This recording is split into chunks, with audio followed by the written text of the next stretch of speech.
what's going to happen. Yeah. And about the support, before you became minister, was he secretary minister? Well, depends on which country, but I'm a minister in the Netherlands. So before you became minister, you worked, of course, in Lebanon as a special coordinator, and I think you also visited, of course, many refugee camps. Did this influence your idea about this need, and did you see it lacking there? And yes, this for me is a sort of, I would say, a positive obsession. It's something I have thought about, have been annoyed with, irritated by, felt bad about the total absence of systematic inclusion of access to mental health support or psychosocial support.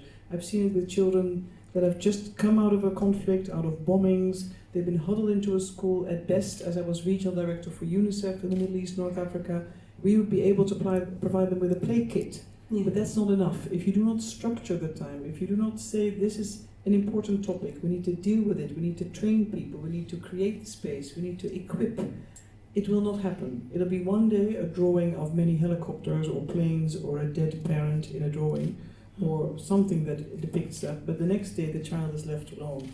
And it's about all our efforts, it's about the attention, but also the preparedness we have to invest in it.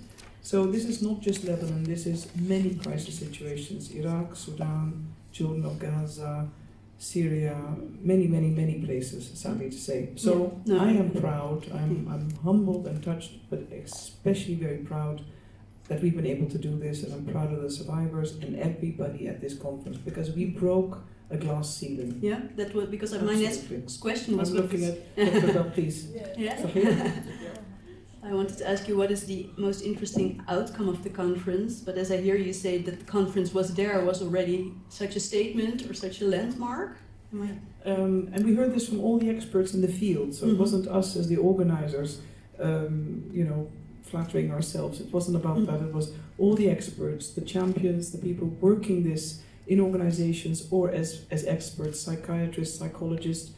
And you've heard it, and there were many saying it's been a long time coming. We've never had the political support to do this. Mm-hmm. We know the global epidemic around the world, developed, stable countries, developing and crisis countries. The global epidemic is mental health. This is the #1 disease the next 20 years. In crisis situations, it's 1 in 5 people over that statistic that will be affected. So it's not just a matter of kindness, morality, in looking at our own shared human dignity, it's also the smart thing to do. What's groundbreaking about it, that everybody was here, we have a political declaration, we have a framework, and we have commitments by many countries and organizations. So we want to leapfrog. We're not resting, we're taking a little break from this conference and the work done, but we want to travel further and fly higher because it's too important. Maybe a stupid question, but why is the political support so important in this? Well, if you just look at any country, including our own, without political support, it will not be a part of policy, it will not be budgeted, it will not be included in areas of activity. You need it. It's not an act of charity, it's an act of socio-economic investment, and it's a principled regard for what is an essential human right. Health, including mental health, is a matter of human rights. Yeah. And since you said you were, in your own words, obsessed with this, you've make myself now sound as if no, but like it's very important for you. With me for a long time. Yeah, it's very important to you. You have also, I think, thought about solutions, maybe heard solutions, also in regard to the stigma part. Did you hear something that you thought like, okay, this is also maybe a method in which you can break the stigma on? I think it depends on every country and culture and community within, because often within countries, of course, there are different practices, traditions, and this is where behavior change is very important. But if champions, individuals, people of status in a community speak to certain issues, we've seen this with female genital cutting, you can see it with child marriage, when people that are held in high regard dare to speak out and say, I'm giving this my time, or speak to themselves. For instance, I have had members of my family that have suffered depression. This validates others, it creates the safety net that people need, and then of course you need to come with practical support. You need to have the organizations, you need to have capacity, But you can also work, and the conference showed that, with many creative solutions, using technology, simple tools, in school, outside of school, for adolescents. What I was also struck by at the conference is the tremendous creativity. It wasn't just art therapy or using music, it was the creativity of the survivors saying, this worked for me, I'm going to share this with others. So if anybody still remembers the movie Play It Forward, but the young boy who basically wanted people to forward acts of kindness, this was a conference basically on a global scale that is playing it forward, and it's a big message not only about ourselves, who we want to be, but what we also wish for others and what we need to do, I would say, towards another, but also for our own humanity. You can't be whole if the other is suffering. Last question. You say, like, we're coming down a little bit from the conference, but we're not resting. What's on your agenda? Like, say, okay, this is the first thing I'm gonna work on, move on, push forward. On this one, yeah. I have a bit of a wide agenda. I know, I know, no, on this one.